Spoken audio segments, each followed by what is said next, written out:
How do you build a healthy relationship with your family when you grew up in a dysfunctional one? Are you ready to create that life and family you dream and desire? Would you like to know how to break off generational dysfunction? Then you do not want to miss today's interview with Phyllis Mantelli. Have you ever felt like giving up, quitting, throwing in the towel? Welcome to Never Ever Give Up Hope featuring Carol Graham. She's an author, health coach, and motivational speaker.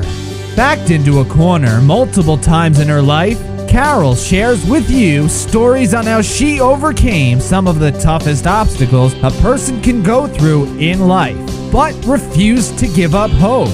Rather than admit defeat, an opportunity was presented, and it involves each and every one of you. Carol will feature spectacular guests who will share their messages of hope, encouragement, and their inspiration to prove why life's adversities only make you stronger. And now, welcoming the host of the show, here's Carol Graham. Phylis Mantelli is the author of the book Unmothered: Life with a Mom Who Couldn't Love Me. She is a coach, a mentor, a speaker, and passionate advocate for helping women break off generational dysfunction. Phyllis, this is something I believe everyone needs to hear. As I was going over the notes that you sent me, I was thinking of many different scenarios and that people would relate to and in reading about your story. So I'm excited to have you here today and welcome to Never Ever Give Up Hope. Thank you. It's so good to be here.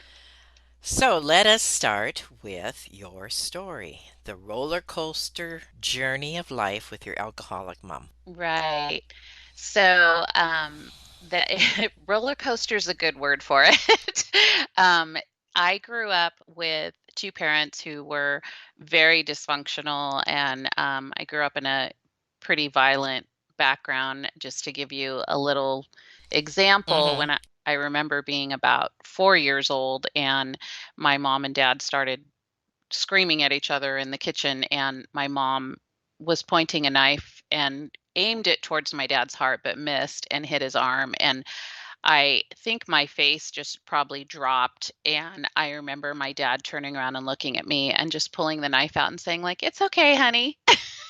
And that was kind of like a Tuesday, and it was just like no big deal. And as a child, when you grow up seeing those traumas and then they're uh, put off as just normal situations, your life becomes normal that way. And so my mom would go out and drink during the week and then come home and they would fight. My dad was a long distance truck driver, and so he was gone most of the time. And the most important thing in my life that really changed the trajectory is when I was 8 years old. I was walking home from school. My brother was behind me. I was talking to a new friend, and she looked up and said, "Why is that truck in front of your house?" And there was this big moving van with two men Mm, carrying my couch out. And my mom was inside, like barking orders, and she said, "We're leaving." And I just kept asking, "Where's my dad? Where's my dad?" And she wouldn't answer me. And our life changed that day because we met mm, a stranger at the park who then became my sister's father. And so the backstory is my mom was having an affair and she was mhm, pregnant. mhm. And my sister is half Japanese and Filipino, and so she couldn't pass that baby off as my father's, and so she literally kidnapped us and took us to the next town, but there was no phones or computers or anything, it was the '60s, Right. and so it took my dad 3 months to find us, and so growing up in that kinda toxicity, and then my mom went on to be with other men that were violent with her, and so we just grew up, like, thinking that was a normal Right. thing, Right.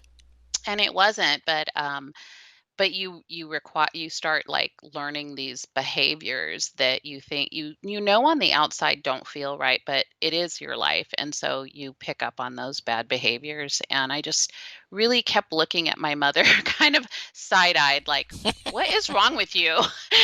Because I knew in my heart that that wasn't right, but she was my mother and I loved her. And so I just Yes. kept trying to work through those situations. Basically, when you start watching your mother repeat the same kind of dysfunctional mistakes, and then also like being really absent for us. Everything was about her. She was super narcissistic. I believe she was bipolar. So she was there very up, up, or down, down. There was no middle day. So you kind of came home from school not knowing, you know, Dr. Jekyll and Mr. Hyde, like, who is she Mhm. today? One day she's baking cookies and, you're like, oh, it's a good day. She's calm. And then the next day you come home and it's like all of your things are thrown out of the drawers, and we didn't fold the clothes right, and so we had to refold everything, and just those kind of things. As teen years started to hit, I just really started rebelling, of course. And so I really didn't want to, one, take care of my sister anymore. I was becoming kind of the sub mother for her, and also kind of picking up after my mom with all of her craziness going on, and it just became exhausting for me. I started slipping in grades in high school. I just couldn't concentrate. And then, of course, at that time, it's the number one thing that every kid from a broken home or any kind of toxic relationship with their parents is, you start repeating the same thing. So I got introduced Right. to drugs and drinking, and I just started doing that and just kind of, I say, living a survival life. I was just trying to survive. And so by the time graduation came, I was short some credits and they said, well, you can't walk with your class. And I just said, I'm gone. I'm out of here. And I just started living my own life, but I was just living it with white knuckles, is what I like to Mm, say. mhm. And then my mother became homeless during that time, and so she was in and out of my life, and just a lot of things were happening with her. She had my sister taken away from her. She kind of just gave up on stuff and kind of went into her own dysfunction and deeply. And so there were times when I just told people she was dead because I just didn't know how to Oh, explain wow. who my mom was and why she wasn't in my life. And so that can really mess up with a young girl's mind. And so I kept searching for love through men, not realizing that I hadn't really loved myself and really known what my worth was. And so I just kept falling into these relationships. And at 25, I decided to get married because everybody else was getting married. And I just thought, well, Mhm. it's time. And I just literally picked like this person that our families had known each other for years and years. And I thought I knew him, but I really didn't. And so, he was nice and we got married. And then I realized like we were not on the same page on a lot of things. And we separated after like 6 months. But then I found out I Oh was my pregnant. goodness. Oh my word. And so then I thought, well, so in the back of my mind, I had had a little bit of religion, growing up. And in the back of my mind, I'm thinking, well, maybe God wants me to have this baby and be a good mom because I always had a dream of when I become a Mhm. mother, I'm going to be a different Mhm. kind of mom and I'm going to be the most loving mom that I could be. Went back to that husband, had my baby boy, and 3 days after he was born, we discovered that he had congenital heart disease and he Oh. had to have open heart surgery. And he was transferred to Stanford Hospital. And so, with that, I learned that there were a lot of things that, as you look for something in a spouse, that one of which, like, they need to stand beside you. My husband kind of went into his own shell and he couldn't really deal with this hard thing, and he kept saying, you're a survivor, you've dealt with all these hard things in your life, so you have to make these decisions. And as my son got sicker, they came to me one day and said, we have to make the decision to take him off life support. And so I had to make that decision to do that. And at that point, I just thought, like, wow, the Mm, world just really hates me right now right, of because this is course. probably like at that point I was 26 years old and I thought this is not supposed to happen to this young girl. I gave, birth. He was perfect. Like there was nothing wrong. And then the whole world just collapsed in front of me. And so I really had to do some deep searching at that point. And so I asked the hospital, I said, is there a pastor on staff? Because I just feel like I have to talk to a priest or a pastor or someone. Mhm, And they said, "Oh yeah, there we have a priest on hand." And so I said, I just need to talk to somebody that has more wisdom because this is a huge decision in my mhm, life and I just can't make it on my own. And so I talked to this priest and he gave me just a really beautiful scenario of like how babies are innocent, first of all. And he said, if this baby's soul is probably already with God in heaven. And he said, but here's the thing, like, if you start taking him off the life support and he survives anyway, that's just God's will. And the way he described it made mhm. such good sense to me because I wasn't a religious person, and so I was like, "Huh, that makes sense to me." And so I said, "Well, I'm going to take that chance," because the doctors had told me medically that even if he lived without life support, or if we decided not to take him off life support, he probably would only survive for the year, if that. And he would just be in a Oh, hospital where we would visit him with the tubes hooked up and all of that. And so I just decided, like there was no brain activity and he wasn't going to get better at that point. And so that's what we did. And I just remember holding him in my arms and saying goodbye to him and just thinking, I have to do something different with my life because the way I'm doing my life, I felt like I was going to be the same way that my mom had lived her life. It was just like white knuckling through life. I probably would start drinking a lot. I probably would have affairs. I probably would just do all these things because I, on the inside, was very miserable. And it was time for me to find out who Phyllis was without all the extra people around me. mhm. And so I went on this journey and I stayed in the marriage for a few months after that. And then something just, it was pretty crazy. And, it's something that if you don't believe in a God, it's kind of a weird thing. But like I was sitting at a kitchen table one day and I just kept saying, what am I going to do? What am I going to do? And I audibly heard a voice saying, start over. And I thought someone was in the room and I was like, "What is going on?" I went outside. I was like, "There's nobody here. Like, what was that?"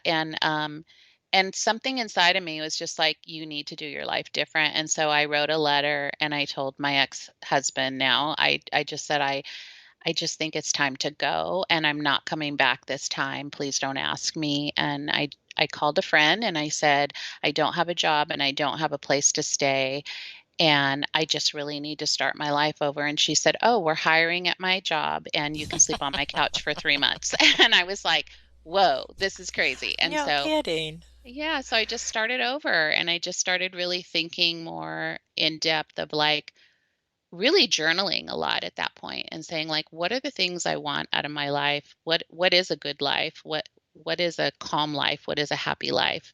And what kind of men am I actually going to look for when I start looking down that journey for a serious relationship? And I met my now husband that I've been with for 33 years. I met him that later on that year, Oh, actually. wow. That Yeah, quick. Wow. that quick. But I actually tried to push him away. I told him I'm really crazy and, and I have all these issues. He's 8 years younger than me and so I he was still in college, but he was working at this job at the job I got. He was Oh working my there during the goodness. summer and he said, "No, I really like you. I'm just going to wait for you until you heal, like until you feel better." And I'm like, "Are you sure?" So it was pretty crazy and we laugh about it now, but we walked a hard road together too. And we dated for 4 years because I really my one thing was is I told him I never want to go through another divorce again. Like, marriage is very sacred to me. No one in my family has ever had a successful marriage, and that's including siblings, cousins, parents, like no one. I had nothing to look at for that, and I really wanted to do it differently. So I just started really making a conscious effort to take care of myself first and be independent in that way, and then allow somebody else to come in and share with that. And yeah, we got married 4 years later. Everything was great. We had our first baby, and my mom came back in my life, and she had broken a hip, and the hospital called me. And so for the next 16 years, I took care of my mother through her illnesses and things Wow. while raising my children. And at 35, I became a Christian. I was pregnant with my second daughter then, and I just felt like I needed to thank somebody more for my life than just me. And so, my friend showed me this different kind of church. I was raised a Catholic, and I was like, I don't know if I want to go back to that. I love the faith, but I just don't know if that's the church for me. And so she sent me to a non-denominational church, and again, felt that beautiful feeling, like this warm, I don't even, can't even explain it. It was just like, I'm home. And so I just never looked back. Well, and the first thing of faith is I came home so excited. I told my husband, and he said, "That's great, honey. For you, I'm not going." And I was like, "Wait, what?" And I was so mad at God because I thought, "How could you do that to me? I had a perfect marriage, and then now you're telling me we're on different pages." But it's funny because that's what faith does, is it grows you in supernatural ways. So like, it's not just worldly of like, well, this feels good, I'm going to do this. It's like, can you stretch yourself in a different place Hmm. to really know, like, hey, I'm going to test you a little bit and see, like, do you really believe in me? Do you trust me? And so I did, and I brought my kids. People thought I was single, and I was like, no, my husband's at home. And so I would bring my kids to school, to church, and sometimes they didn't want to go into the classes, and so they'd say, let's just go home. And I'm like, nope, we're going to sit on the grass because on Sundays this is what we do. And so during that time, he taught me grace and patience with my mom, because there was some, like, she was pretty hard to love. There was some really hard issues going on, but he taught me how to set good boundaries with her and also love her at the same time, which is really a skill. Wow, that was incredible because I have a dozen questions and I believe that the audience does too. We are going to take a very quick 15-second break, and when we come back, we're going to talk about a few things. One is how to change our mindset towards our families, and another is how do you learn to love people unconditionally in your family, and then a lot more that we're going to talk about as well. So just hold on, we'll be right back. Carol Graham would like to show you the path from misery to miraculous triumph in her fast-paced memoir, Battered Hope. She relates her determination to succeed as someone who experienced one horrendous nightmare after another: gang raped and left for dead, loss of a child, husband falsely imprisoned, and cancer. Nothing could break her tenacity or faith. No matter what you face, heartache, loss, suffering, or injustice, Carol will illustrate how she became a victor the same way you can. The secret is to never, ever give up hope. Order your copy at Amazon or batteredhope.blogspot.com. Today I'm speaking with Phylis Mantelli, who is the author of the book Unmothered: Life with a Mom Who Couldn't Love Me. She has, at the top of this broadcast today, shared an incredible story.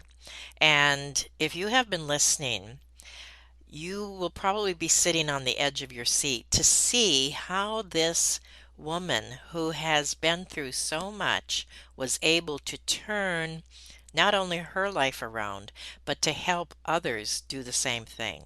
So we're excited to hear from you, Phyllis. First of all, how do you love someone in your family in particular unconditionally, and what does that mean? Well, it sounds really pretty, but it's actually really hard. And so I just want to preface that because I do have clients that, my mom passed in 2007 and I'm really glad for the journey, but I know a lot of women that are dealing with hard mom issues right now and they're Mm, like, "Oh, Phyllis, it's so hard to love her." And so part of it really, I would say the very, very first thing you have to do is set a boundary around it because a lot of times when you have moms that are difficult or are narcissistic or have any kind of like a dysfunction, maybe, maybe they are bipolar or something like that, really hurt women, you have to just understand where they come from. So one of the things that I like to do is dig back through people's history and let them know like the reason why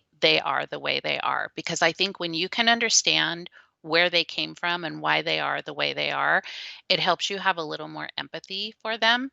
Not that you have to give in to the way they are, but just understanding it a little bit more releases kind of that bitterness from you of, that for a long time I was really bitter and angry at my mom. mm, Like, why is she like this? And why did I get stuck with this mother? But when I started looking into her past, my mom was unmothered when she was 9 years old. Her father took her away from her mom, all the children, and he was highly abusive to her. And so she was just really hurt. Like she just had a really hurt heart. And so when I say in the second part of my book, Life with a Mom Who Couldn't Love Me, it wasn't that she didn't love me. I want to really emphasize that. My okay. mom did love me. She just couldn't love me the way a healthy mom could love me. And I think that's the difference is that you may have a mom who just isn't capable of loving you completely.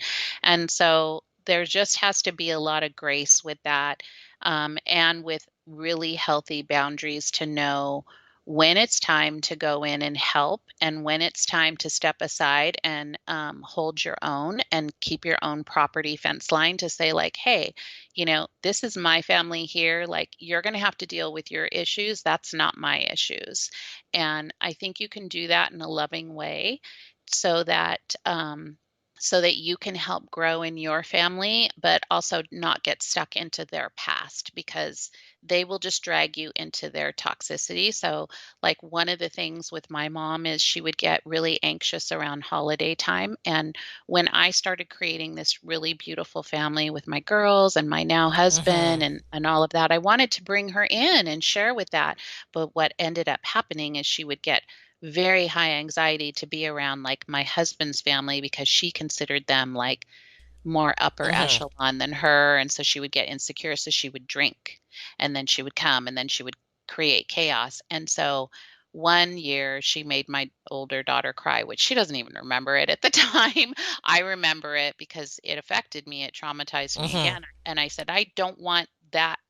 I didn't raise my girls the way my mom raised me as a child. I speak, um, like healthy things into my kids' lives, and she didn't do that. She always talked negatively. And so I decided after that Christmas, I said, listen, mom, instead of just screaming at her and getting mad, how could you do this? You ruined my Christmas. I was really angry, but I just took her home and I said, we're going to talk about this later. And then the next day I went over and I said, what I'm going to do is I said, we're going to have Christmas Eve at my house.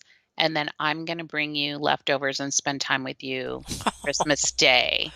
And Wow. so that way she got all the food and and she got to spend time with me and things like that. But she didn't have to come to a party that she wasn't Mm-hmm. Mm-hmm. comfortable Right. coming to in the Yes. first place, right? And so she had kind of a sad look, and then I saw this look of relief on her face, and I thought, "Oh, it's so funny how we kind of force Yes. families Yes. to do things, but really, like, if you take a step back and see what they can handle, you can really, like, if your mom is being difficult in a certain setting, maybe take her to a different setting, and meet her somewhere else so that it's a neutral setting so that you can actually have a conversation, or maybe you have to take a time out and just not talk to each other for a while too. That's okay. Like there's just different things that you can do to show love and graciousness with your parent, or, any parent really, but your mom, to really do the day-to-day things that are a little bit different than just doing the same old, same old. Tell us about your coaching, what you offer. I think this is you basically are leading into that right now. And Yes. what you offer and what to expect, etc. Yeah, so I have my coaching is patience and grace coaching. I took it from the two words God gave me one day when I was really mad at my mom, and I said, "I have none of that. Why are you giving me those two words?" And years later, my daughter was walking down the aisle and those two words dropped in my head and I just started bawling. And so I named my coaching Patience and Grace Coaching, because it's really the patience and grace of life that can bring you to a really beautiful place. And so I walk them through 6 weeks of just those kind of things. So, like breaking off generational dysfunction, setting good, healthy boundaries, finding a good path and walking through it. Finding good mama mentors, because that's really important. If you haven't grown up with good moms, you need to find some good moms that can show you how that's done in a healthy way. And then leaving a legacy. What kind of a legacy do you want to leave when at the end of the day, if, like, you leave this earth, what do you want people to remember you for? What do you want Hmm. your family to Hmm. remember you for? I want my grandkids to know, like, my grandma was there for me. She prayed Right, for me. right. She played with me. She was happy. She showed me these traditions. I want to leave a good legacy for them. She showed me how to be a powerful, strong person. And so I think that's really important. Those are things that we didn't get poured into us as kids. And so I ask them certain questions. They have a little bit of homework, and then it just kind of like pushes them to another area. They have to be ready to move on to the next place. If you're still really struggling, you may need counseling or something like that. But if you're in a place where you're just like, okay, I'm ready to just get in a healthier place, then coaching is a really good thing for you to be able to have a coach like ask you really good, poignant questions where you can move to the next level in your thought process so that you're not repeating the same bad habits. And what type of coaching would you say that it is? Strictly like is it family relationship? It's mother daughter. That's what I specialize in. Okay. And your book. Tell us about your book. Yeah, so well, the book came out at the end of 2019, and it is a memoir. It does go through the story of like my life changing at 8. I do tell that's the very first chapter is telling that story of being taken away from my father, and it leads me through the journey of walking with my mom through her illness. She died of dementia, and so that was a whole different thing Hmm. when she started developing those kind of habits of repeating things. She was in an apartment building, and she was they get up at night. They tend to like come alive at nighttime, and so the neighbors were leaving notes on the door, like she was banging pots and Oh pans my and things word. like that. Yeah, so it's a really, anyone that has a parent that has dementia or Alzheimer's, it's a really rough road, and I my heart goes out to them, because it is not easy to watch somebody lose their mind. And my mom didn't recognize me towards the end, which is heartbreaking. And so it shows just the journey with her, and then also raising my girls. My girls are adults now. My youngest is 28 and she works for me, which is amazing. And then my oldest is 32 and she has two beautiful children. She made me a grandma. Hmm. And being able to have these kind of relationships with my daughter, it's like I broke the chain. Yes, And yes. that's my legacy, is like I broke the chain. Like this is not going to happen anymore. And the thing that gives me the most joy is when my oldest daughter calls, and she'll FaceTime me several times a week because my granddaughter wants to talk to her Fifi, which that's my Yes, grandma name. yes. And so Aw. she's like, she just has to see you and she wants to be with you. And the fact that she trusts me to be with Yes, this child yes, is like, yes. it's a testament, right? Because I Hmm. didn't get to do that with my mom. So That was beautiful. Thank you. You also teach people how to write their stories. Tell us a little bit about that. And is it a program or what do you offer? yes, that's like my one of my favorite things too is I have a program, I have a course called Memorable Memoirs, and all of these things are on my website, Phylis Mantelli. And so I have a 4-week course that they can take, and it's really digging into, first of all, are you healed enough to tell your story? I would say that's really the most important question to ask Good first is point. that, Yes. yeah, you don't want to be telling your hard story if you're still in the middle of your hard story. It's the same with speaking. Like, you can't get up there and start talking about your story and you start bawling. Like, there's a difference. You can, it's like, whoa, you're not healed yet. Hold on. But there's a difference if you get teary-eyed, of course, like you can put yourself back in that situation. Like, I can talk about my son and I'm okay because it's been 37 years. But if I touch upon certain points, like being in the hospital, if I settle my body kind of goes back to that Right. place, I can get teary-eyed about it and I'm okay with that. But I can pull myself out because I've Yes. healed from those Yes. things. Like, it's okay to show that emotion. So I think the same thing with your writing is, you don't want to, first of all, you don't want to hurt people that may still be around, and you have to be really careful about not really bringing other people into your story that may not, they might be offended or they just don't want their story being told. So those are things that we talk about. That first little part of the course is just to make sure you're healed from these things and that it's a safe story to tell. And there was a lot of different people in my story, but the core of the story was about the relationship between my mom and I. And so since she had passed, like, that was a safe story to tell. But I changed Hmm. names, and Hmm. even, with certain, even with my ex, because people outside of my community won't know who they are. And so I wanted to protect those people.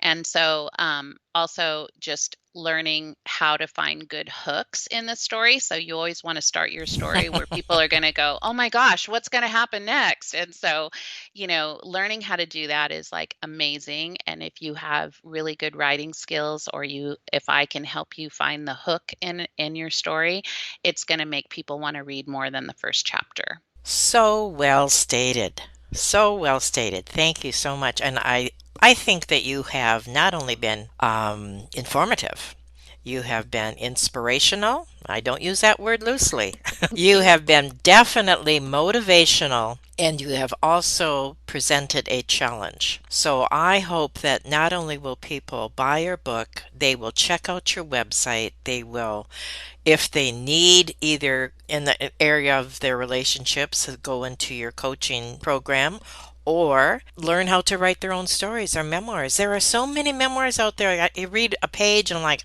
do I really want to read this? Yeah. And as a interviewer of people who mostly write memoirs, I mean, you really have to, as you said, you have to hook them, and Hmm. they don't all start with the day I was born, you know. Right. Yeah, we don't need the whole story.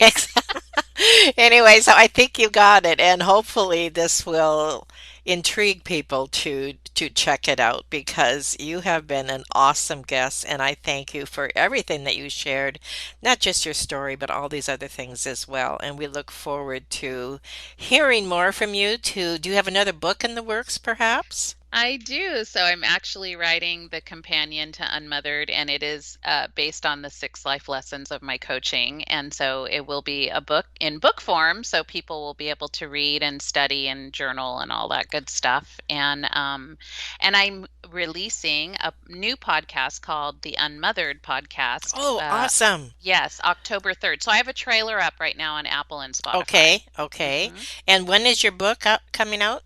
Hopefully next year. I don't have an Okay. exact date yet. Okay, I'm okay. still working on All it. right. Well, we'll be looking, and we'll have you back after that book comes out. So you make a Great. note I in would your love calendar. that. Okay. Absolutely. Okay, I All will. right. Well, this has been wonderful. I thank you for being on Never Ever Give Up Hope. Is there anything you want to say in summary, conclusion, whatever? Uh, well, just what you said is never ever give up hope. If you have grown up with a mom that has been difficult or dysfunctional, please know that your life has purpose and there is so much more for you out there. Oh, thank you. Thank you for those words of encouragement as well. And I appreciate you being on. Never, Thank you. ever give up hope. Thank you for listening to Never Ever Give Up Hope, featuring Carol Graham. Did you know that most people succeed because they are determined to? Quitting was never an option. Carol loves your comments and will respond to each one. So please subscribe and review this podcast. A rating of 5 stars would be outstanding and appreciated. Remember, if you are still here, there is always hope.